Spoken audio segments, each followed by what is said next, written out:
Well, hello Ben. How you doing? Hey, Britton. Oh, I'm doing good. I'm doing good. I'm glad to say it. I had to say it for this book, but I think it says in the scriptures that this book is pretty good. So it says so in the it scriptures. it does say so, and the scriptures can say anything apparently. So whatever we want them to say. And yeah, this was a solid book one for me. I had no clue what to expect going in. I didn't actually have terribly high expectations. I've never read much just kind of pure historical fiction before, and I thought it was going to be just on the drier side. I did try Master and Commander once, which is Napoleonic era fiction, but set like on the Navy side and ships. And I thought it was so dry I could not even get through book one of that Aubrey Maturin series. So I was kind of expecting the same thing, and then man, from the very beginning, this just completely gripped me and took me on a wonderful adventure. So what was your experience with it? Well, I just wanted to say real quick, hello everyone, Britton here, also known as some of you do, and I'm here with Ben from Benghis Kahn. Oh, books from Benghis Kahn, I should say. Um, Glad to have you on today. We finally got this together. We're talking about Sharpe's Tiger. But what did I think of this book? I thought it was really good. I thought it was I didn't Nice. really I definitely when I was reading this, I was like, "Oh, so this is where Joe Abercrombie got its voice from." Oh, Yes. okay. Yes. Yes. Oh man, Well, I that isn't Game of Thrones anyway, or Song of Ice and Fire anyway.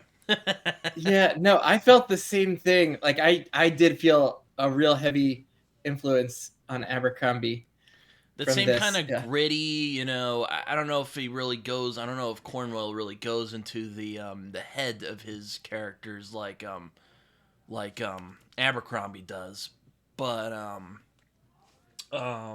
he definitely has a similar kind of jaded but like darkly funny voice, I Yes. guess. Yes. And where like a lot of characters have really like quirky, almost exaggerated personalities to the point where you're like, "Ooh, is this a little bit satirical?" It's like verging on that Mm-hmm. away from like total realism. Mm-hmm. And just the extremely unique personality, like voice filled kind of internal monologues and dialogue. Yeah, I am right with you on Cornwell being a clear influence on Abercrombie's first law books there. Yeah, I mean, I wouldn't be shocked if he said like this was an influence because like I read the battle scenes and I was Yeah. I was reading just I'm like God, Joe Abercrombie just stole from this so Yeah. liberally. No, not liberally, but I'm being facetious. But I thought this was a pretty good book though. Chapters were pretty long, but aside from that, Yeah. I know I was reading Yeah. it. I would Yeah. read it in between my classes at college. I was like, God, how long are these freaking chapters? Oh my God. But yeah, I would text you while I was reading them. I'm like, God, Hakeswill is a bastard. And you're like, Yep. And even like he Does say becomes that in the so scriptures.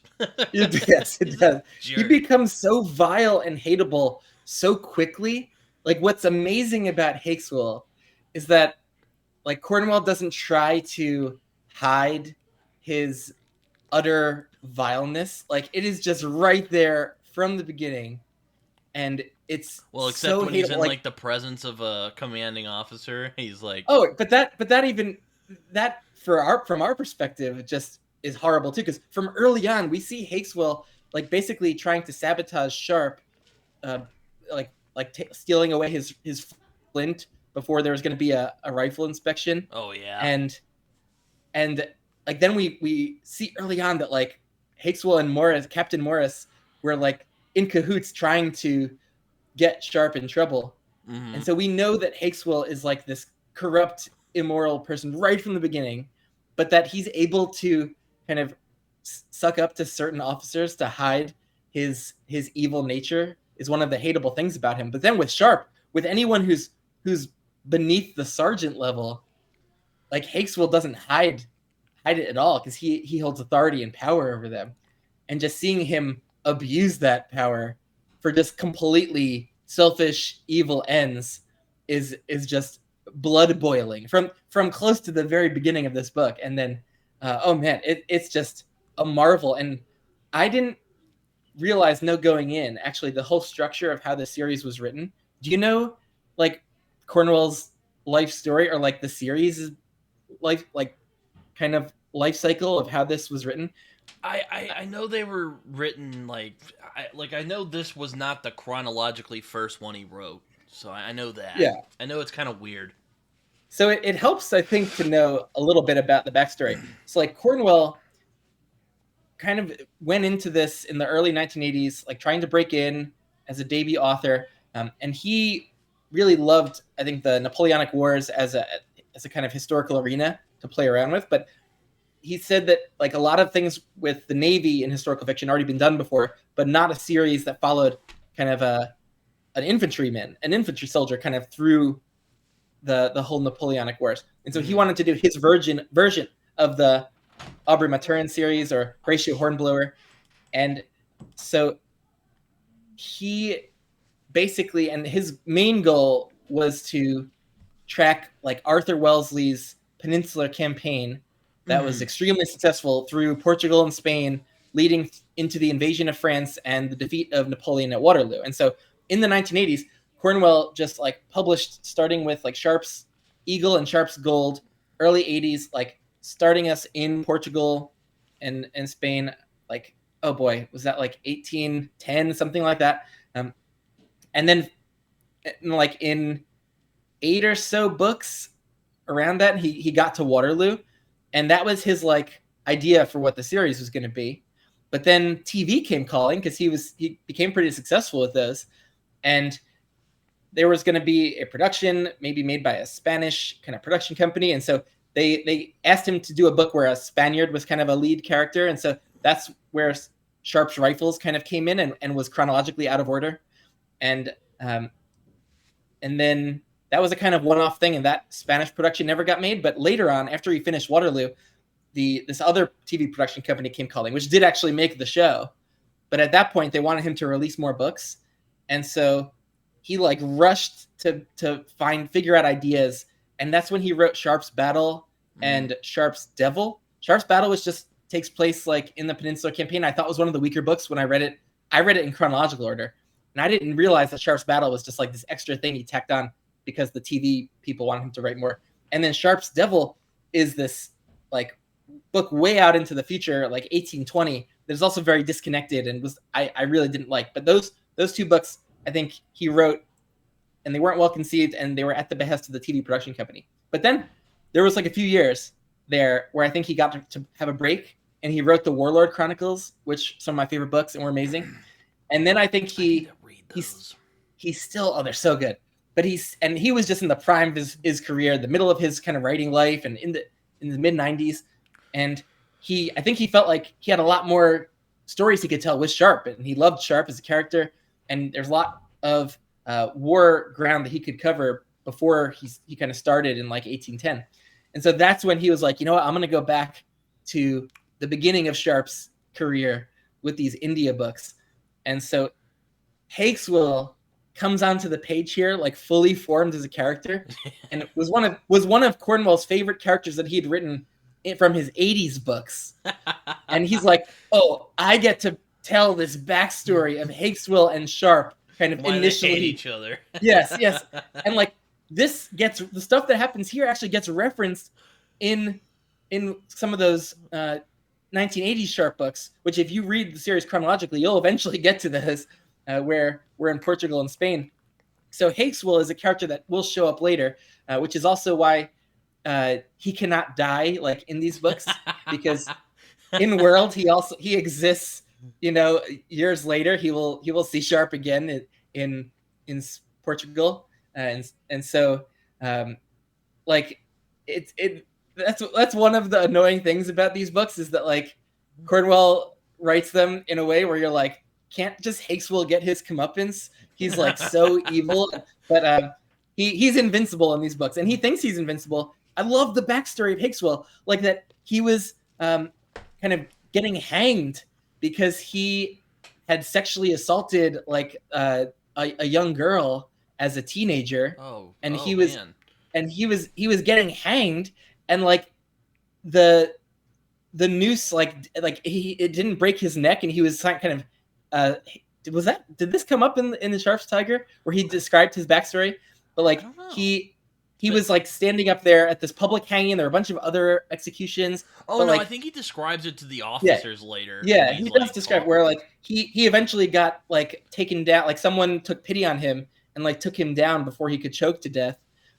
After like everyone left and went home from the execution, and like so he thinks because of that he's like divinely blessed from God that he like can't die because he survived his public execution, his hanging. Um, and so like he comes onto the page here, just like Cornwell basically like after years of being away from this character, like, oh, I get to write one of my favorite characters again. And he just makes him so utterly loathsome. Like the things he's like doing in the beginning of this book, trying to plot to basically get Sharpe his flogging punishment, which is Oh like my gosh, yeah, basically a death brutal. sentence, and he wants to steal Sharpe's girlfriend and Yeah, essentially pretty much. make her like a And sex he's not at all slave. subtle Like about it. He's all like, "Hey," no, and you're and like, "Ugh, God, that's no, nasty." and so he's completely amoral. Like he has no morals. Like his morality is just selfishness. Like whatever is going to like get him further or make him happy in the moment. He is, and he's a little unhinged. Yeah, he He is a is little bit. he's like clever and smart and like devising strategies and like being able to suck up to the right officers, but he is also unhinged and he's not great at being able to hide his kind of insanity that's always kind of trying to bubble up. And so Cornwell gives him ticks and things, and man, it's something else. Like it is so intense. Like his character, it just like is by far the thing that stands out in this book the most.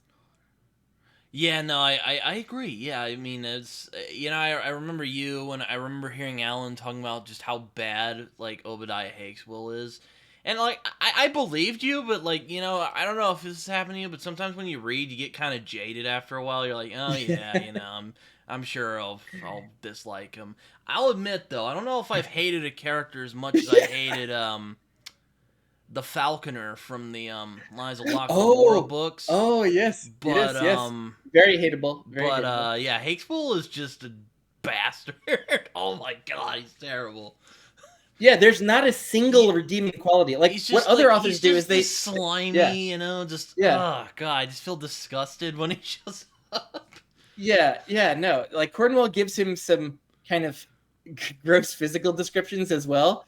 Even though he's like, a kind of strong, kind of build, Cornwell still manages to give him some like gross physical descriptions in certain ways, and he's just he doesn't keep himself clean. He's filthy and he's like a little diseased looking, like a little Yeah. yellowish, and with his scrawny neck and with the scar around his neck from the noose and everything. Like, and then the ticks and things that he can't control. Like, yeah, between the physical descriptions and then his vileness as a character, like he just pops off the page as being so loathsome. So that makes the beginning of this book like so tense and just like it gets your emotions up. And I man, the start of this one's so intense, but he also throws a battle at you really close to the beginning, Oh which is yeah. one of Sharpe's it is Sharpe's main first kind of battle engagement that he was actually involved in the thick of the fighting. And right from the beginning, I read a lot of fantasy battles, and I thought Cornwell's battle writing was extremely immersive and gritty and strong, and just like I loved Sharpe's inner monologue during this battle where he's like he's scared but he's also there's this thrill of the fight as well that he's Yeah, kind of I like how he is describes like the yeah, smells and the like just yes, yes, I remember the sounds, yeah. I remember talking to Casey Sutton, who's an indie author. This was like, God, this was almost a year ago now. I can't even believe that. Anyway, I remember we were talking about his book and we were talking about battle scenes, and he described that just like sometimes when you're, because he used to be in the military, and he explained like when you're in the thicket of combat, sometimes you just focus on weird things like the smell or the sounds, and Cornwell got that pretty well, I thought. Oh, he's amazing at sensory imagery during battle scenes. Actually, one of the best, I think, in the entire series and that I've ever read is in the next book, the Sharpe's Triumph, which covers one of the biggest, most important battles of Arthur Wellesley's kind of commanding career, and just incredible. Like that is a huge battle set piece, and the sounds, the smells, the emotions, like Cornwell just hits you with, and a lot of the visuals as well, of course. But man, Another like massive jerk. Oh my god. I feel like I'm in the line with Sharpe and like reloading my musket or my rifle and tearing open the powder cartridges with my mouth and my mouth tasting the gunpowder and drying out. Like Cornwell's amazing with those sensory details, and it really immerses you and brings it to life. And I actually, after I read basically like all the Sharpe books last year, which is a lot, there's like 23 of them. There was a reenactment nearby because I live nearby Princeton, New Jersey, and there was a reenactment of the Battle of Princeton, which was a somewhat important kind of battle from the American Revolutionary War. And it was great, like seeing everyone in the period costumes and the muskets and the cannons, and just to everyone was firing blanks, but still like the smoke, the smells, the sound. Like I was able to experience like a very small scale version of some of these types of battles, and I just think Cornwell nailed it. I liked how he did the battle scenes. They're very immersive's probably the best word I could use. And he's someone that, to research these books, like he would go travel to these sites, walk the battlefields, see the places. I think he describes that at the end of this, or at least in my copy. I don't know if you have it in your copy, but it was there. The historical notes. There's like a little mini essay where he kind of talks about like what he did for research. Yep, which I thought was really cool. Yeah. Oh yeah, no, he is definitely a student of this period of history and researches the books and goes there and walks the grounds. Interestingly, one of the worst of the whole series for me, I pretty much loved a majority of these books, and then some were more just like mediocre. One of those mediocre ones, Sharpe's Fury, is like one of the only ones like he didn't go kind of like research the ground.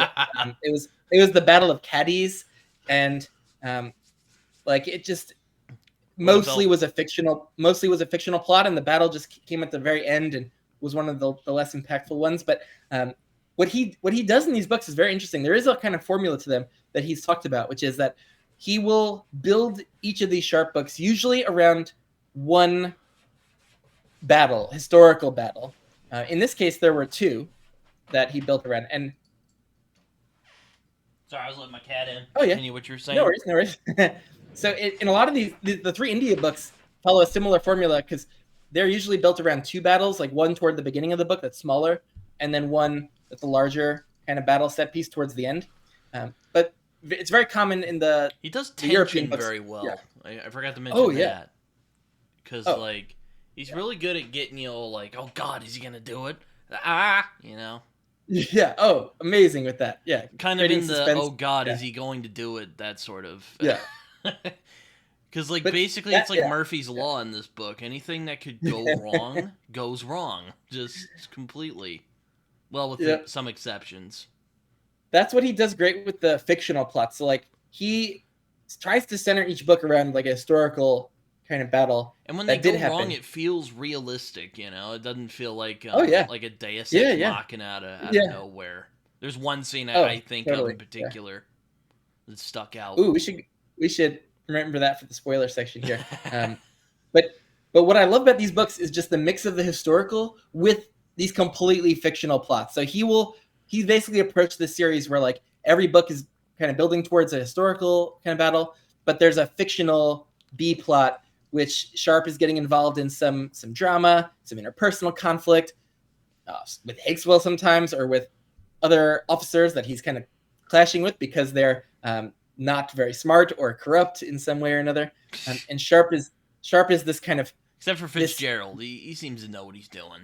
The Irish kid. That's that one of the poor nice Irish things. kid. Yeah, very poor Irish kid. Yeah, Cornwell's great with kind of mixing it in where you get some honorable officers, but a lot of dishonorable ones who just came from the English nobility. They bought their commissions and don't know what they're doing at all. Like the mixture of who is leading the British Army is so interesting. But at the very top is Wellesley, who did come from this noble background, but this was his true calling. Like he is a genius of a general who got his whole start. Defeated Napoleon, or would eventually defeat Napoleon, because like this is like 16 years before Waterloo. Yeah. But it's in this campaign to kind of bring India under complete control of the British, where Wellesley really got his first major experience kind of commanding an army and doing leading all different types of assaults and battle strategies and sieges and things. So these three books that take place in India, like they're great for the battle side because they're very dramatic, high stakes, like historical battles. But you throw Hakeswill into the mix. Yeah, reminded me when I watched like old war movies when I was a kid. Kind of reminded me of that. Yeah. I mean, there's sieges are really dramatic and tense because you're attacking this fortified position, and so they just lend themselves to the suspense and drama so much. And there's a lot of those types of things in these Sharpe books, and just the drama, like you're saying, the tension's so great. I don't know how much more I want to say without going into spoilers, but if you want to go any more or have us go into spoiler territory. I guess I'll talk about the pros real quick, and then we can go into the spoilers. Yeah. Well, like I said, there's some long chapters in here, but aside from that, I was pretty engaged for the most part. I think that the voice is very assured, and one can tell from reading this that this is not a fun world to live in. I don't want to be in the British Army during the late 1700s. Doesn't India kind of feel sounds shitty? Don't do that. This part of India that's kind of under the control of all these different. I don't want to go to the military today. Oh yeah. But what's cool about these initial books is India, in this kind of like. Oh yeah, he's really good at describing like it's hot like all the time. Oh yeah, like it's great with the environmental details, but the whole kind of feel of it around the armies too is this kind of Wild West feel. Oh and yeah, so that's a good point. There's a kind of fun lawlessness to where we are in these books because we're this army that's trying to it has Indian allies as well, but they're trying to conquer these last holdouts within India who aren't under British control, and it just there's a very kind of interesting Wild West kind of feel to being around the army camps and I didn't think of that, but that's an interesting point. I didn't. Yes, because these giant armies, they're like massive cities on the move, and they got their camp followers and the merchants and things who are trying to profit off of it, and it gives these books a fun kind of feel, like a Western feel almost to me. Oh yeah, that's interesting. I didn't think of that, but that's a good point. It kind of, I was gonna say it kind of, what did it remind me of? Well, again, Abercrombie. Remind me of Abercrombie, though. But yeah, I get the sense from reading this that it wouldn't have been fun, and a lot of these guys who signed up out of desperation. Like, if I remember, Sharpe himself was a thief.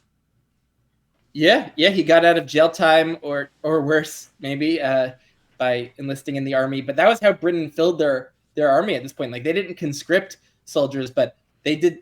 It was very similar. It was like almost conscription of convicted felons, and they are recruiting from the criminal ranks, the poor, the downtrodden, um, and so it's an interesting kind of cross section of British society, and you have Irish people mixed in who are maybe and Scottish, and often are not very pro England, and Yeah, they're they're kind of just fighting kind of there. alongside. Yeah. Yeah, they're fighting alongside. They often have their own regiments, but sometimes they're just mixed in. And but then you have like these English nobility kind of as the commanding officers leading all these men, and there's this kind of real divide They're there, like, oh kind of yes, a bunch of socially. undisciplined rats, and Yeah, just like, oh yeah, I wonder why. You're probably not training them well. yeah, and just treating them like total second class citizens, um Even and, Wellington's and kind of a jerk. Like he's like, it's yeah, weird because like he's kind of fair, but like he's also kind of a massive jerk.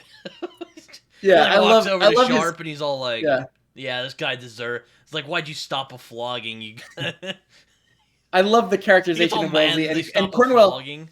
Cornwell had done so much research on Wellesley in particular because he came up a lot in the previous books that he had written, and like researching Waterloo. I think he'd read a lot of primary sources like Wellesley's journals, and also like close secondary sources on Wellesley, and got a real picture of who he was as a person and strategist. And so I think he really brought him to life in a cool way. He doesn't suffer fools. I like that about Wellesley, that he's a bit of a jerk, or a lot of a jerk, but he also recognizes those around him who are competent and who are capable. Yeah, And exactly. Like I said, yeah, he's fair, but like he's not like the good is not nice. Indeed.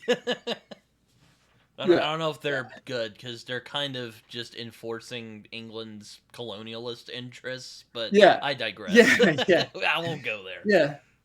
yeah. Like what's interesting here is that like Sharpe, like there's a sense of patriotism among the men and like a camaraderie, and that even though like I was like through, especially in this India portion, like definitely didn't care if from a historical perspective, like if Britain succeeded in completely controlling India, which is probably a bad thing overall, but like following from Sharpe's POV, I was always really rooting for the British side and for Sharpe's side. Man, I found myself often throughout even the whole series feeling like the way that Cornwell writes, especially within the battle scenes, and that sense of kind of camaraderie and patriotism that's like spurring the men on during the battles. Like I would find myself just kind of getting immersed in it. And Sharpe doesn't have much to be thankful for from England. Like he was never treated well. He grew up in an orphanage in London, and was basically like abused as a kid, kind of by abusive like orphanage caretakers, and put on the street, and basically like had to become a petty criminal for local slumlords in London, and kind of grew up in that milieu. But he still like has this kind of patriotic sense, which is very endearing. Yeah, I remember there's this line Yeah. like towards the end of the book. I couldn't find it, but like I remember there's a line towards the end of the book where it's like Sharpe realized maybe he was a soldier after all, because it like said earlier like Sharpe just wasn't a soldier. He was just like some guy. He was trying to get away from a bad Like situation. maybe he was gonna desert and just go Oh yeah, his that's own right. He way. was gonna desert. Yeah, Because at the beginning of the book, he's like he's gonna desert, and then like towards but the then end, he he's like, you starts know to what? Maybe I am made for this. he starts to feel like this is where he belongs, and he's really good at soldiering, and at one-on-one fighting and shooting he's great at, but like he's even better at kind of inspiring loyalty and leading his fellow soldiers, because he is clever and smart and tries to keep them alive, and cares about the army's objective, but also cares about his men, and like has this very honorable kind of morality to him too, that it is also very endearing. Yeah, even though he's kind of a scoundrel. Yeah, he's a bit of a scoundrel, and he drinks a bit, he cusses, but he is extremely like respectful around of women, and he's not like some misogynistic kind of character who takes advantage of women. Like that's a really important part to his personality, and I he like the treats. odd couple Yeah. pairing with him and the other guy. I can't think of his name at the moment, but maybe it says at the back of the book here. No, it doesn't. Thank you. Oh, This copy of the oh wait. book. Yeah. It's that. Oh, do you mean It's that do you mean lieutenant he the officer? befriends. The Do you mean officer he the officer? befriends. Yeah. Yeah, yeah, yeah. I think it's like Miller or something. Oh my God. I don't think it's Miller. No, it's not Miller. Who is it? No, it's oh no, who is it? So this is a great little friendship, and I think Cornwell wrote it to where like so the officer is clearly kind of gay, and Cornwell wrote it where like he has a bit of a crush on Sharpe, but Sharpe is kind of naive and doesn't realize kind of that's what's going on. Oh, it's Lawford. My bad. Where the hell did I get Yes, Miller yes. from? Colonel Lawford, Colonel William Lawford. Yeah, so he kind of has like a little crush on Sharpe, I think, because Sharpe's written as a very kind of handsome, striking, Manly man. tall guy, and who's good fighter, honorable guy, inspires, is charismatic, and so I think he wrote Lawford as someone who kind of has a bit of a crush on Sharpe, and then. But yeah, they have just like a nice I kind didn't of even friendship. think of that, but I like their friendship though. Unless Oh like yeah, no, I think there were some just my little tiny gaydar details wasn't in here. my There gaydar were wasn't on. there were just like little tiny details that Cornwell wrote in here that kind of I think made me think that Lawford was kind of crushing a little bit, and then later like other books Oh, the other that books is becomes more clear. Okay, that's probably why that I wasn't. becomes more explicit that you know he's gay, but it's more hidden in this one. Oh, okay. Yeah. We should probably just mention spoilers that we're gonna get into spoilers right. next. I'm worried. I might mention stuff that's giving away some things. All right. I guess we'll get into the spoilers now. But yeah, no, Richard Sharpe. I thought he'd be kind of. I guess he is kind of like a Han Solo type of character because yeah, kind of a very much so. But Yeah. he's got a heart in there, and with a heart of gold. Yeah. But and it's like the heart has been kind of beaten down, so it's a little. it's been trodden on a little bit, and he's had a rough life up to this point. He's been beaten down. Let's say. Yeah. He's a little jaded already, even though he's like in his 20s. Yep. And he has to deal. And to be fair, there's good reason he's kind of upset. Like he has to deal with jackass officers all the time, who either don't know what they're doing, don't respect him, or both. Yep. And totally. he also has to deal with Hakeswill, who even people are like, I don't even think there is a place deep enough and dark enough in hell for him. It says in the back of my copy here. It's like he says Hakeswill was spawned of the devil. That's right. Which I don't disagree. Yeah.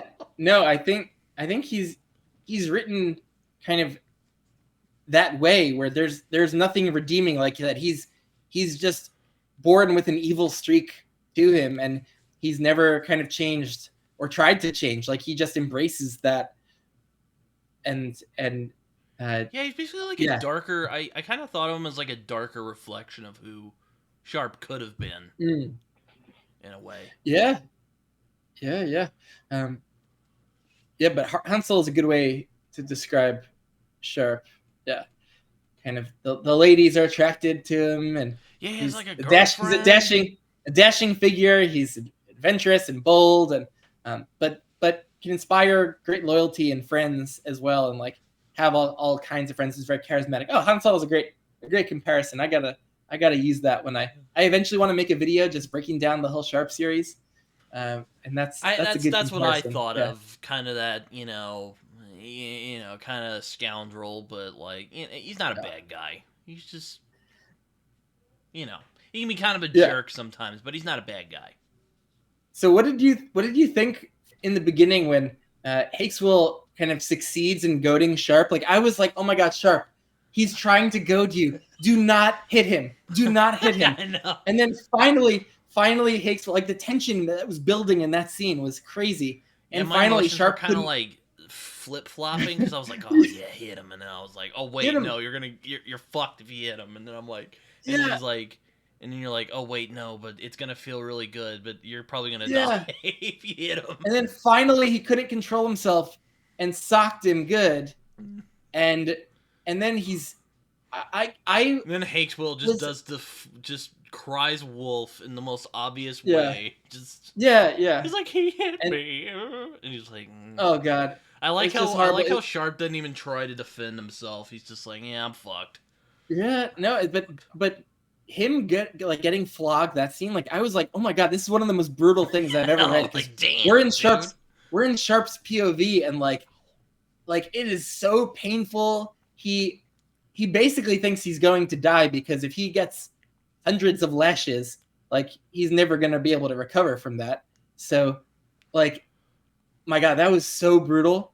And thank goodness Wellesley finally like came to his rescue. But like once that very reluctantly comes to his rescue. Yeah. But like from that point on, like, ooh, you were able to take a nice breath because like, okay, Sharpe's not dead from this flogging, and then like Hakeswill's plan was foiled, and then we get kind of I like Hakeswill's reaction of, oh, what? Like, come on. Yeah. Like, really? And then we get sent on this military intrigue plot of, Sharpe and Lawford and McCandless trying to infiltrate Seringapatam and spy. Like, though it was kind of funny, I kept thinking of Into the Wild because of McCandless. Yeah. That's the guy's name in Into the Wild. Yeah. But I like that dynamic. Isn't he like Lawford's uncle or something? I think he is. Yeah, I think so. He's just this career officer who loves kind of being this scout and spy master in India. Yeah. Then he gets captured because I'm like, of course. Yeah, of course. But then Sharpe and Lawford successfully weasel their way into Seringapatam as pretending to be deserters. Like, I really like this whole part of the book where we kind of get like some really cool cultural world building of like what life within Seringapatam is like, and it doesn't seem like the Tipu is all that bad. Like in terms of, it seems like this is a high functioning city. I do quibble a little bit because like there's parts where he's like, should I be merciful or should I cut this guy's head off? And I'm like, okay, being a little too obvious there. But oh my god, yeah, he doesn't seem like too bad of a guy. He's just kind of like, he's just looking after his people, and he doesn't want want imperialists, coming on his territory. It's you're like, oh, we meet some friendly French officers too that are stationed there as well, and so like we got to like them, and I kind of was like wanting to settle into life in Seringapatam, and we're like, oh, this is like cozy war fiction now. Until we get like the strongmen of Seringapatam executing prisoners with their bare hands. Like those were some gruesome, I was like, gruesome scenes. And the tigers. But apparently that's all very historical. That these kind of strongmen were used in that capacity. And so I mean that is some messed up stuff. But man, and then there's that battle out in front of the walls of Seringapatam where like Hakeswill ends up getting captured, but before that he killed the poor Irish Ensign guy, Fitzgerald. Yeah, I actually like that. I'm like, oh man, I like that guy. Like, come on. Oh yeah, and then Hakeswill's trying to take credit for like being a brave warrior in the battle, but then he gets captured. No, he was kind of like sneaking around and not really doing anything. Yeah. And then he almost gets executed with the other prisoners until like he sees Sharpe, and there's that great moment of like him weaseling out of his execution by getting Sharpe in trouble. And he snitches on Sharpe again. Yeah. And then somehow they end up in the same prison. I love this. I love the plotting of this book where like it starts where, Hakeswill is kind of, really trying to like kill Sharpe, essentially steal his girlfriend. And they have that interpersonal conflict like in the beginning. Then there's all this like military adventure and spy stuff that happens. But it finally brings us back with like Sharpe and Hakeswill in this prison together. But it was really great. Like McCandless was not taking any of Hakeswill's shit. Like he was saying like, don't you say like this in the scriptures, like you don't know what you're talking It's about. not. And then Sharpe gets taught how to read in the prison, which was a cool touch. Yeah. It's and good. yeah, leading up to this big kind of siege battle scene, where Sharpe was, like blowing up something which did not happen in real life. Like that aspect of the battle, like that was totally fictional. Like Cornwell often creates these like really dramatic fictional moments for Sharpe in the battles that sometimes happened with like a real person, but sometimes did not. And in this case, the more historic, yeah. Oh, sorry. Finish your thought. No. Oh, I was gonna say the more historical part of the siege was the non-Sharpe stuff, where like how they stormed the walls and kind of took the walls from those multiple points with ladders. That was all very historical. I really like how, like, if I remember, they don't actually know who killed the Tipu. So they gave it to Sharpe. Yes. Oh, that's great. Like, he basically was just like, really? And he's like, yep, shoots him to death. They're like, all right. Yeah, we don't know what happens. Yeah. That's one of Sharpe's thing. You don't play around. Yeah. He's gunning for love you, that. You're dead. Yeah.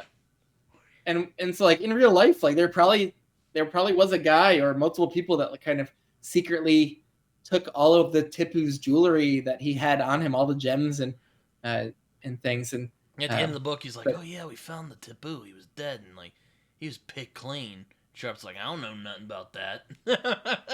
It's like, "Jeez, man."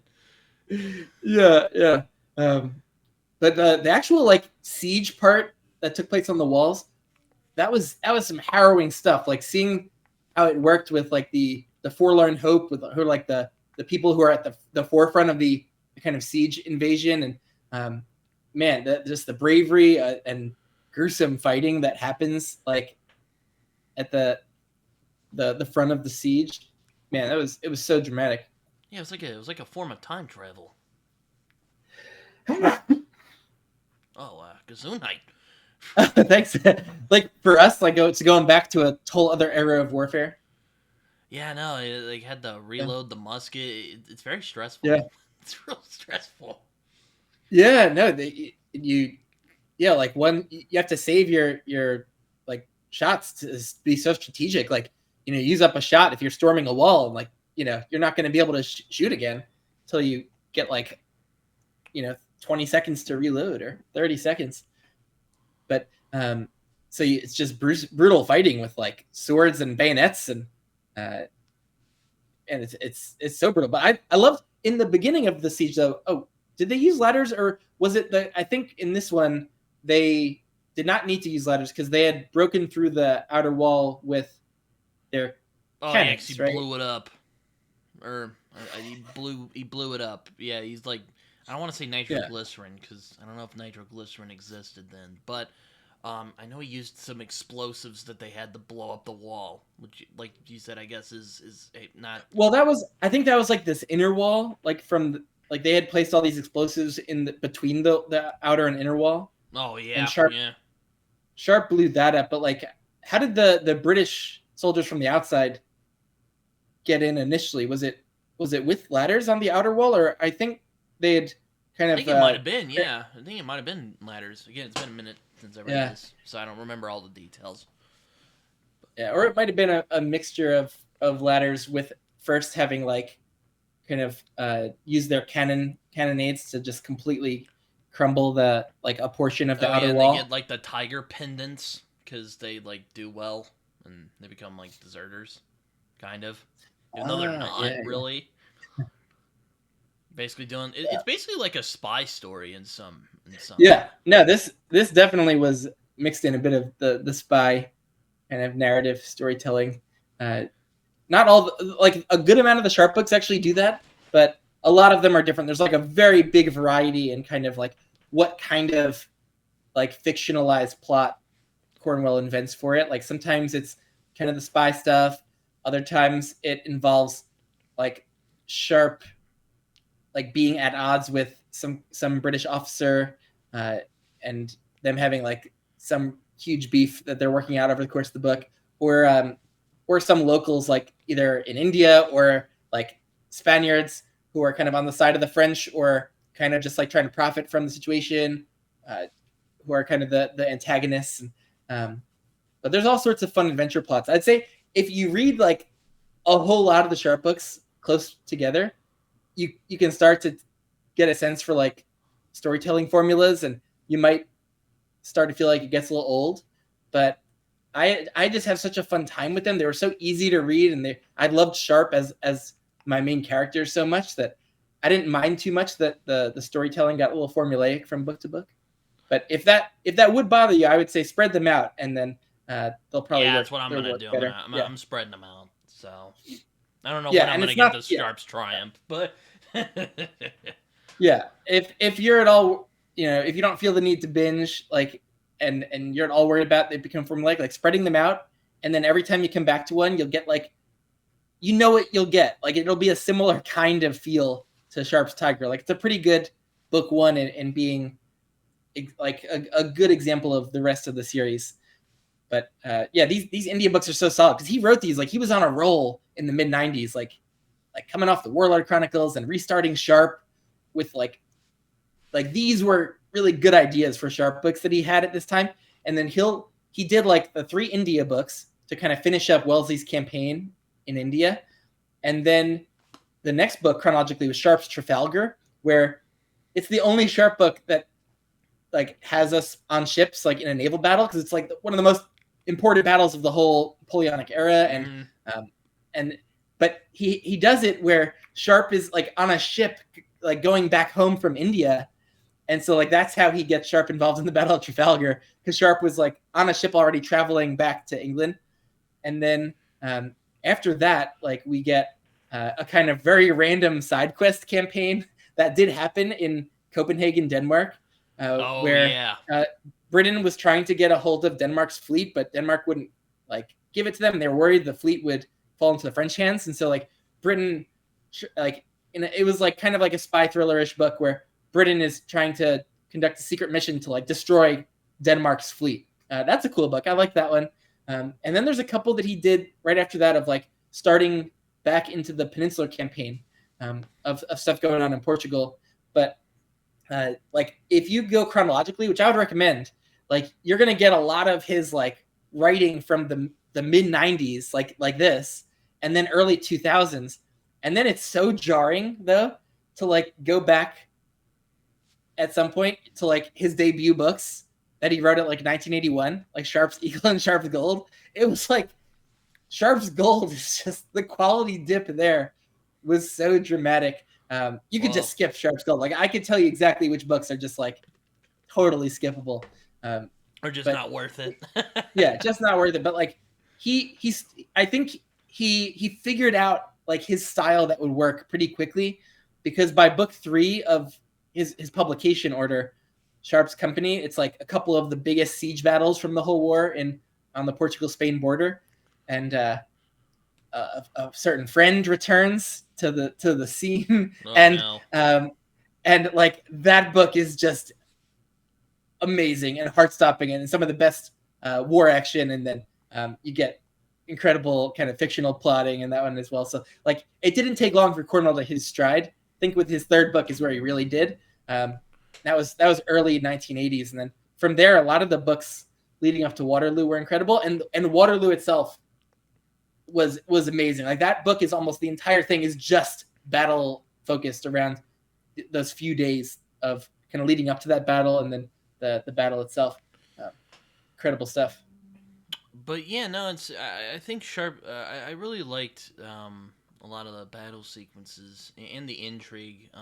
One of my favorite little bits is when McCandless, they're like, okay, prove your loyalty by shooting this guy in the face, and McCandless realizes that Sharpe is like there to like get information, and they set up earlier that like Yes. Lawford doesn't really know how to load the gun, which kind of like, huh? But he walks over to shoot him, and the gun misfires because he doesn't know how to load it. I thought that was a really clever Deus Ex Machina. Oh wait, but they had arranged it right that it wouldn't have worked, right? Like they. Or maybe they did. I have no idea, but Yeah, no, it I think it felt they had natural, is what I arranged. was Yeah, saying. yeah, no, that was a great moment because He's like, like "You traitorous yeah, dog!" You basically just hamming it up for the enemies.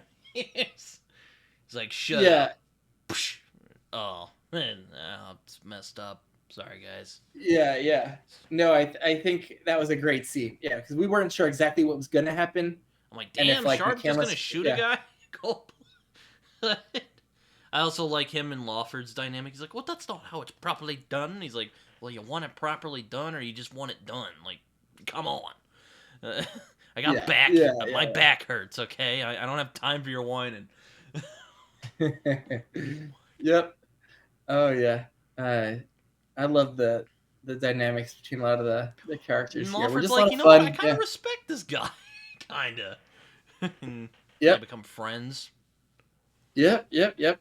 No, that was great. Um, it's nice that Sharpe is forming some close friendships with some officers because they could advocate for him, they could protect him,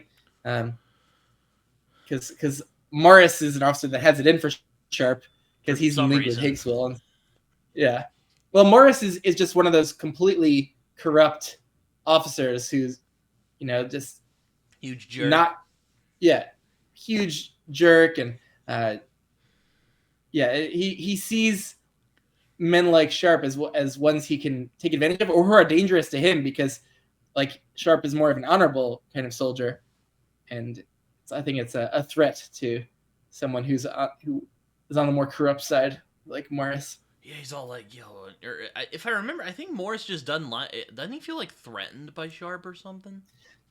Yeah, I Because think he's like, so. he won't fall in the line, so we gotta do something about it. Yeah, and Higgswood's like, I got it. Then he like starts Yeah, threatening to like molest his girlfriend, and Sharp's like, and punches him in the face. Finally, you're like, yeah. The oh, that felt good, but dang it, Sharp, you're gonna get. Or well, I know he's probably gonna survive this book, but you're still like, dang it, you're gonna get probably executed or flogged. He gets flogged, and it's yeah. brutal. Oh, like you said And earlier. the girlfriend character Mary was actually an interesting character who had some depth. Like it was cool to see her arc here of uh, kind of like learning more of the Indian culture when she was taken in to the Indian household in Mm-hmm. Seringapatam, and then like kind of Doesn't she falling in start love with dating the turncoat yeah. in the Tapoos, or is it the French guy? I don't quite remember. No, she started uh, dating like an Indian guy who was connected to the the kind of British sympathizer. Oh, okay, yeah, that's. I thought so. I wasn't Yeah, sure. there was the British sympathizer who was like playing both sides. He was like Mm-hmm. he seemed to want to overthrow the Tipu, because there's some interesting cultural dynamics going on there where the Tipu is Muslim and kind of you know part of this kind of Muslim conquering of the area, and there's a lot of I think Hindu people there that weren't necessarily thrilled with that leadership, and I think that was that character who was in contact with McCandless and but like really trying to secretly support the British, but Yeah, pretty like not much do it not do it too overtly lest he get found out and killed, involved by or the if the Tigers. British lost, yeah. Um, so that was a cool another wrinkle. Like you really felt like this was a somewhat complex, like very realistic kind of geopolitical event going on, and it's something I knew nothing about this area of and this at this time period. So it was all very immersive, and it felt like almost like reading fantasy because like the world building, it was some place I'd never been before. Like it felt like Mm-hmm. I was discovering a new place, like I often am with secondary world fantasy. But Mm-hmm. so that was a nice cool aspect to this, and the whole three books that take place in India. Yeah, I enjoyed the I enjoyed that he doesn't bog you down with historical detail. Like he gives you enough to where you're like, okay, this feels realistic, but it doesn't. It's not like a he doesn't info dump, which is nice. Yeah, because it is very much close third person. Like we don't. I don't know if we ever get really an omniscient kind of narration. Like everything is from Sharpe's POV and or other characters, but usually Sharpe has very little kind of formal education, doesn't know much, in terms of world history or geography, and he's just along for the ride, told as the infantryman where to go. Yeah, he's street smart, and yeah, so there's not much of a chance anywhere for us to get kind of info dumped, and you're right. It's things move along very quickly, and we it's just like this little like day-to-day little details that kind of feel very immersive or realistic and historical that Cornwell throws in that makes it feel like we really are there. And the way he writes too, like the prose choices are a big part of that. Like he writes in a way that is accessible. One of the reasons I was worried going into reading this was because the prose style of the Patrick O'Neill Master Commander was much more heavy on like older verbiage and naval jargon and like really making it almost feel like a book that was written in 1800, whereas this feels like much more accessibly modern, but without like prose choices that like felt out of place for 1800. Like it felt like, I was very much immersed with the language in this time, but I didn't get caught up and like, with a lot of jargon and terminology that felt like really kind of pre-modern. I don't know if you felt the same way about how the prose was working for you. Yeah, I thought it was good. Again, it kind of reminded me of, and again, I wouldn't be shocked if Joe Abercrombie was inspired by this, because I was reading this. I'm like, oh, so that's where Joe Abercrombie got that from. My cat again. Give me a sec. Yeah. Get in here. What are you doing?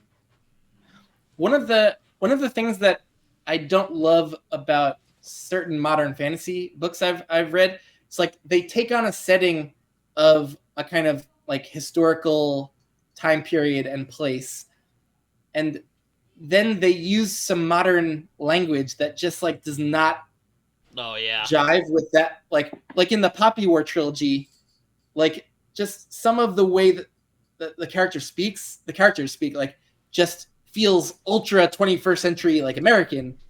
And I think Cornwell just does a nice job of making me really just always feel like I'm immersed in the year like 1800. And there's also also a refreshing lack of like, oh, this is bad, like, with like the class and racist stuff, because like there's racism in here. Though it's attributed to the really bad characters you hate already, so you're like, okay, this works. Yeah. No, I mean, if Hakeswill wasn't already odious, like he's just straight up talking shit about the Indian people. He's just like, oh no, there's some absolutely horrendous like utterances that go on here, but like very believable for like. But it's it's for like the characters you already uncultured hate. Yeah. So it's not like you're just like, okay. Oh my god, some of the things that come out of Hakeswill's mouth in this are so incredibly. I don't think it says that in the scriptures, Hakeswill. I don't think that. No. I don't think God. I don't think anyone said that in the Bible. Oh my god, no! You like, yeah, you couldn't recommend this to people that are just like, they don't like reading any kind of untoward language or like racist comments or things like. But didn't call them like godless animals in the book. You're like, oh my god. Oh, for sure, and much worse besides. But that definitely also feels Abercrombie-esque. Like Cornwell's just not afraid to put some bombastic, offensive like dialogue in the book, but it's believable for who these characters are and their milieu, their cultural backgrounds, their kind of personalities, like, and not being afraid to like go so extreme, I think is refreshing and like is one of the reasons people like in the fantasy realm just like Abercrombie feels so distinct and unique, and people like just immediately love it and love the voice that it's written in, because he just, his characters will say really nasty stuff and do incredibly nasty things, and like just willing to go to certain places, but even in keeping it light at the same time, like injecting some humor and lightheartedness at the same time, which I think Cornwell also does some of. Yeah, there's some good humor in here, like with Lawford and Sharpe, kind of, Yeah, very much the odd couple, the more kind of the more educated, kind of prim and proper kind of British gentleman, and this just kind of roguish, you know. yeah, I don't want to call him a scumbag because he's not really a scumbag. He's an alright guy, but he's rough around the edges. yeah. No, I would say rogue. Rogue is a good way to describe him. Yeah, that's his D&D class, I guess. Yeah. But he's very much just like also honorable and following a certain moral code at the same time. The combination of his kind of roguish characteristics with his kind of strong ethics makes him just someone that's so charismatic and easy to root for. Like Yeah, he's I like not. the sense that Yeah. Sharpe is just a guy. He's not like a stereotype of Mm-hmm. this kind of hard British, kind of like don't fuck with me kind Yeah. of. He's not just like he does just feel like a guy. Like yeah, sure, he Yeah. has like his hard edged moments, but he's just a dude who wants to get by with the days, and then realizes Yeah. maybe And, soldiering is the place for him.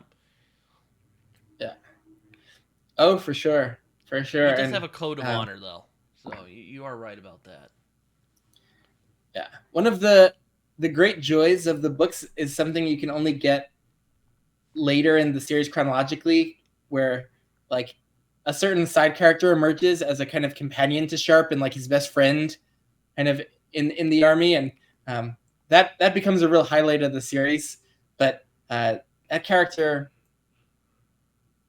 only will emerge once Sharpe is uh, a certain book. I think Sharpe's rifles. Um, but so there's a bunch of books until you meet Sharpe's close best friend companion. But that becomes a real signature of the series, which is nice as you go along. So there's a nice kind of friendship, found family aspect also to this series, and but mixing in with such gritty action scenes and war, it's like very much it's all centered around these wars and battles that are happening. So you gotta kind of like that, I think, to enjoy these books. Oh yeah, I mean, there's also the tigers, like they're literal tigers that he does the old boss move and throws people to the tigers if they displease him Oh yeah. enough. Oh, that was a great scene Oh, when I don't, when I they don't had to know, I deal don't with know the. what sounds more unpleasant: getting killed by the strongmen or the tigers. Yeah, both bad ways to go, but there was a great tension where like they have to deal with the tiger that's watching them in the prison, Oh yeah, and yeah. That was, like and like it's even lunging. Sharpe's all like, Yeah, "Oh shit, we might not make it out, guys." yeah. Oh, that was a great scene And with he lots of grabs a gun, and tension. he just shoots it blindly and kills it. And you're like, "Oh my god." Yeah. Oh man, that was that was intense. And then the ending, I have to say, some people don't love the way the book ends with Sharpe kind of leaving Hakeswill to the Tigers and like not confirming the death. But once again, Hakeswill is Hakeswill invincible is in not these gonna early die books. this time. Hakeswill is invincible. So like Cornwell tries to do things like this where it's like giving Sharpe a win over Hakeswill while like he can't give him the ultimate win. Uh, He's all like, and "You bastard," and he's like, "Oh wait, I didn't do shit to you," and he's like, "Uh-huh," and throws him to the tiger. at least I he scared him. He scared him for at least a bit until Hakeswill realized that the Tigers were well fed and not going to tear him apart. yeah, I guess I was about to say, I guess God came down and was like, "Not today, Hakeswill. Yeah, You'll get your comeuppance eventually, but not today." Because yeah. God's funny. Did you do any of this by audio, by the way? Oh no, I did not. But I've heard. I remember watching your top like audiobook narrators video, Yeah, yeah. and you said the guy does Sharp does it well, and I heard the clip. It Oh, sounded good. He oh, does so the good, so good. he Yeah, does the he does the Hakeswill very well. You know, amazing, Sharpe. amazing. But if you do get an urge to, listen to it for Sharpe's I like how he calls him Fortress Sharpie all the time. Like he or never Triumph. Oh, it's great. Yeah, Sharpe. Yeah, but so if you get freaking the urge to oily. You're just like audio, ugh. You know, yeah. like Oh, the worst, the worst. But if you want to do disgusting. audio, the next few books narrated by Farley, like Triumph, I Fortress, literally Trafalgar, so good. like I thought the Falconer would be my most hated character in a book because Do you I think hated that Hakeswill guy. has overtaken? Has I don't know Hakeswill if he's overtaken? overtaken it, but he's close. Like oh my god, Ooh. he was oily, man. Oh, you got to get more Hakeswill in under your belt, I And then think, maybe and he'll be then my we'll. top character. Yeah, Yeah. probably. Oh man, the next book with Hakeswill's return. Oh my god, it just Cornwell just finds some of the worst possible ways for Hakeswill to try to undermine Sharpe, like that you could You can tell imagine. he enjoys Hakeswill a lot. He just Yeah. enjoys writing that just oily, disgusting character. You're just like, Yeah. "Mm, Oh, that guy's totally. nasty."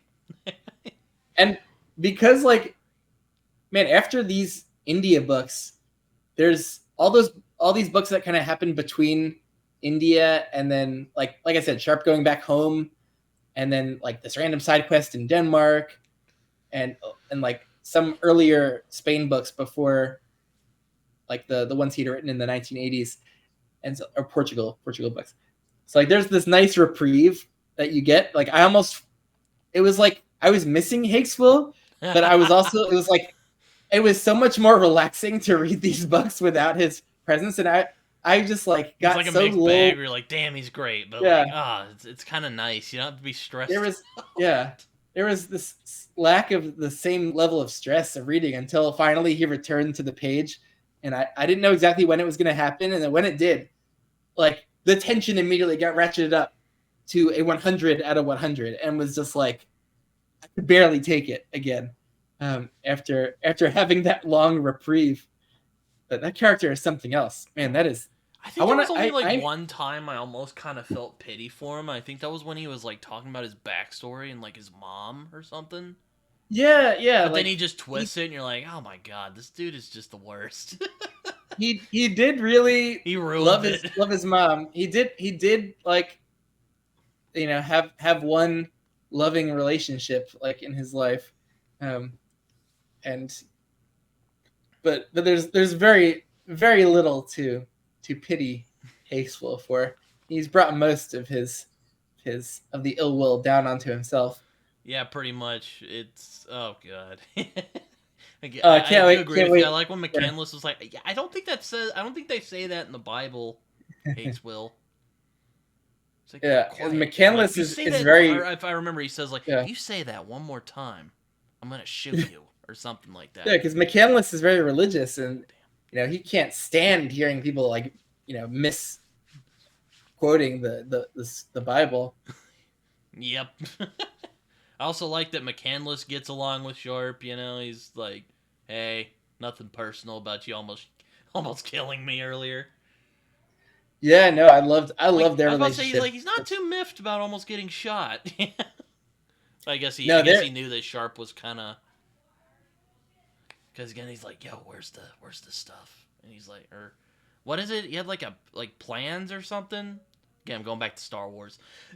yeah. No, they said something to each other, like because they needed to. Their whole goal of spying was to find out, like I think it was the weak which spot.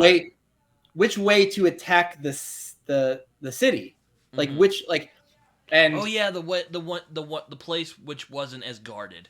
That's yeah, right. and like this was a very fictional plot, because I don't think like they had put all of these like explosives next to a certain part of the wall, which is not something that happened in real life. But so like that was how Cornwell kind of ratcheted up the tension of like this invasion of like, oh my god, are they gonna get this intelligence out to the British outside the city that they shouldn't attack this particular side of the fortress of the city. Mm-hmm. And so yeah, like they were Sharpe and McCallum were trying to discuss there, like, oh, we shouldn't attack the south side or west side or whatever it was. But so that felt very urgent in this book, but Cornwell just completely like ratcheted up that fictional tension. But he always looks for some areas to like ratchet up the drama with these, and he's really good at that. Like it's exaggerated, but like it doesn't feel like over the top, which is the golden zone as far as I'm concerned. But that's what it basically is like, just like that for 23 people books. Don't take things too personally in this. Well, except for the whole Hakeswill setting him up thing. Sharpe was pretty pissed off about that. But like his girlfriend's all like, you know what? I got this guy. We're doing okay. Just let me stay. All right, is that okay? And Sharpe's like, cool. He's not too miffed about it. yeah. You know, no, he's a bit of a he's a bit of a free spirit and kind of just like respecting people's autonomy and what they want to do with their lives, and it's also an endearing aspect of Sharpe. Like, though, except for the Hakeswill part, he was pretty pissed off about that. Yeah, as he should be. Yeah. As he should be. Like, yeah, I like where he goes, "Oh, Hakeswill." He's like, "Oh no." And he it's very it's a very satisfying when Sharpe gets the drop on Hakeswill, and and you see Hakeswill squirming. Like, that's always fun. Yes. Always fun. Get in there. What's nice about Sharpe too as a character, like, he's not just like some incompetent rube. Like, he's smart and clever. Like, he's aware. He reminds me of Conan a little bit. Like, he's described in the original stories as like not educated but clever and smart. So kind of like that a little bit. Like, he's very aware that Hakeswill and like certain officers like Morris maybe have it in for him. So he's gonna take steps to kind of try to not fall into their traps and instead kind of entrap them and turn things around on them. And so watching him be clever and strategic and thoughtful is one of the joys of the series. And so I love a real competent, clever character at the heart of things. Yes, I have noticed that people like competent characters. Or if they're incompetent, at least let them be likable, so we can kind of feel bad when they screw up. Yeah. Though Lawford isn't incompetent. He's just kind of... He's not used to that kind of pressure, though. So he's just kind of like, oh, no. Yeah, no, that was one of the comedic parts of the book, was like how Lawford was like so bad at acting like a common deserter soldier. Yeah. And like Sharpe had to kind of teach him how to act and what speak. What did you do? Like, you seem smarter than just some regular old deserter. He's like, I was a clerk. Yeah. Like, they still, and I like how they don't fully buy it, but they're just like, okay, you know what? Like, yeah, whatever. Yeah. They don't even push it. Like, one of the cool things about the plotting was that the flogging scars and like Sharpe having to recover initially from the flogging was like a great reason why he would have deserted, and so like it gave him nice cover for his spy mission. Like, I just feel like it hurts. Yeah, just those details. Like the feel of this book is just so tightly plotted. Like, it's really well thought through, and everything kind of works to make this extremely tense, suspenseful spy military thriller. Oh man, this is just really, really well plotted. A lot of the other books don't have as many moving parts or as tight of a plotting. A lot do as well, but this one is a real standout for having like a really and it's longer than most of the books too. Like it's a very satisfying standalone. I mean, most of the books in the series are basically standalones, but like this one has such an intricate kind of I was about to say everything comes together quite nicely in this. Or at least I thought it did. Yeah. There might be some people who disagree, but I've heard most people like Alan liked it. I know Alan liked it a lot. Yep. he loves sieges, and so we get a real classic siege going on here. And then in the next couple books, we get a bunch of sieges as well. So yeah, I think Alan was predisposed to loving these India books. Yeah, but oh man, so like how's it end? I think they're having like I think they take the city and then Sharpe stole all the Tipu's stuff, and then Yeah, I now think Sharpe, he sees yeah, like his Sharpe. medallion, if I remember right. Wait, what? Or no, he says let me find the last page of this book, at least in my copy anyway. He gets all the gems, and then does and, he get an award from Wellesley for his bravery? And now he saw it again, scored into a tiger skin that covered a brave dead king. It was Sharpe's tiger. Oh, he got a. Oh yeah, McCandless is Scottish. That's right. Yeah. Forgot about that. So the Tipu's coffin was covered in the tiger skin. Mm-hmm. I did kind of feel bad when the Tipu died. I'm like, he didn't seem like that bad of a guy. I also love how he ends a lot of the books this way with the title of the book kind of coming right at the end. He doesn't do it in every single book, but in a lot of them, he ends with the title of the book and kind of a nice little flourish to be a closing note on that I really always loved. Yeah, and it's also it's also good seeing how to do a flat character arc. So I don't know if like Sharpe changes, but his social kind of social status changes. Yeah. So I think he becomes a sergeant at the end of the book. Yeah, he's promoted to sergeant level, so he's now equivalent to Hakeswill. You can't bully Yeah, him anymore. Yeah, and so yeah, his status has very much changed. Although the biggest status change that could possibly happen would be like because sergeants are all coming usually from the ranks, so they're the common soldiers. But it's very hard for a soldier from the ranks to be promoted to an officer. So like, so you know, if he were to become an ensign, like that would be a huge shift because like it was so rare for soldiers from the ranks. But this is a good solid step up for Sharpe because yeah, he can't just be bullied around by other sergeants now. Now he's the sergeant. It's like the movie. What is it, Captain Phillips? He's like, hey, I am the captain now. Yeah. Slapped like Sean Bean's face on the meme. Because Sean Bean apparently played Sharpe, didn't die. Shockingly enough, I know. I'm sorry, I had to make that joke, Ben. I had to. Yeah, one of the like with a series called Sharpe and the fact that like there's a million books, like there's not much real tension that the Sharpe main character himself is gonna die at any point. So or just tension about like everything going on. It's just like, oh my gosh. Yeah. It's like again, it kind of going back to the Lies of Locke Lamora of that series. It's kind of like, okay, Sharpe gets himself into this weird situation. How's he getting himself out of it? Like that's kind of the And while Sharpe is safe, you don't know that any of the kind of side characters are ever going to be safe here. Yeah, that's true.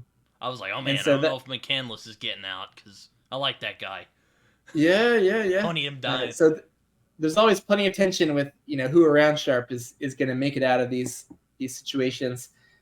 But yeah, I'm glad you liked it. This is I love this series so much. I read like all 23 books within basically a year and a half, just with like binging a bunch like in a row and then maybe taking a little break and then binging a bunch. But then I was done. But then he released a new book in the series like late last year, and just like throwing right into the middle of the chronological order, just like kind of Spain campaign book. And apparently he's working on one now, still a new one, and he's like in his 80s, I think, and he's still going strong. Yeah, no, I checked. I looked him up on like Wikipedia. I'm like, oh my god, this guy's like my grandparents' age. It's ridiculous, man. But yeah, no. Yeah, he's an interesting life story. I've read his kind of very short kind of memoir book that he did, but in different interviews with him that I've watched, and he's a really really awesome guy, um, and writes some damn good adventure fiction that's just like fun, but that has some grit to it and some historical depth as well, and cultural depth. Lots of tension. Yeah, they're not the most like cozy reads ever, but they're also not like they're pretty easy to get through. There's not like reading Malazan or something like that. Uh, they're written pretty accessibly and pretty fast paced. Although I agree with you about the chapters. I love short chapters in books. Like I feel like I didn't mind them, but I just remember so much reading progress, through them. I was just like, damn. Like again, I keep bringing up Gentlemen Bastards, but damn, they were long, man. Yeah. Without chapter breaks, because I'm very structured with my reading, so it kind of threw me off a little bit. Yeah, no, I really hate stopping within the middle of a chapter. Yeah, and too. So like I agree with you. These were long chapters to get used to, but interestingly, like I think in a lot of the other books that he wrote before this one, like he would do shorter chapters. So it wasn't just like a thing that he was doing generally up to this point. But I think Warlord Chronicles also has some long chapters, if I remember. So that was just like his thing at this time in the mid 90s. Like, yeah. It just kind of threw me off a little bit. It didn't like, I wouldn't like, oh man, book ruined, Yeah. It wasn't like.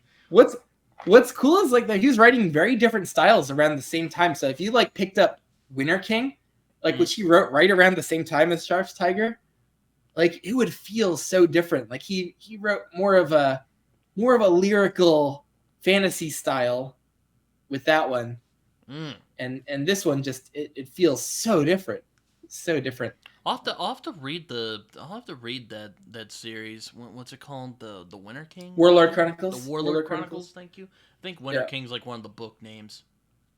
Yep, that's book one. I think you would really love the trilogy. It's like everyone seems to really love the trilogy that reads it. It's just such a standout. Like it has a lot of like some wartime stuff that he's great at, as you can see, but there's also this more kind of epic story being told with a little more weight to it. And yeah, I was about it's kind of funny. I'm like, yeah, I could definitely see like Glocta or Jazal showing up and causing some problems. Oh my god, there's Glocta at the flogging, just like getting like Frost to do it or something. Yeah, oh no, there's some classic characters in the Warlord Chronicles trilogy that some are extremely hateable, or yeah, I mean, I think the best thing I can say about this is Cornwell writes some pretty hateable antagonists. Oh my god. Yeah. Morris and Hakeswill. Oh, disgusting. Yeah, no, there's one that's on that level in the Warlord Chronicles that's very different from Hakeswill.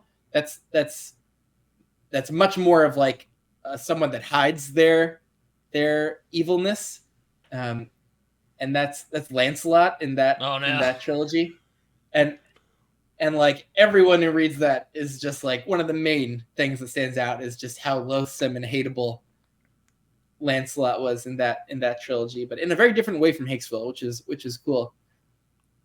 And there's a few others in that trilogy, but Cornwell, even when Hakeswill's not on the page here, like he finds other ways to make some vile antagonists. Like there are some pretty colorful characters who are kind of British officers in some of the books who are just vile in one way or another, or completely incompetent, and they serve as interesting foils for Sharpe. So that's one of the joys of the series, is just Cornwell going a little bit over the top with the antagonists.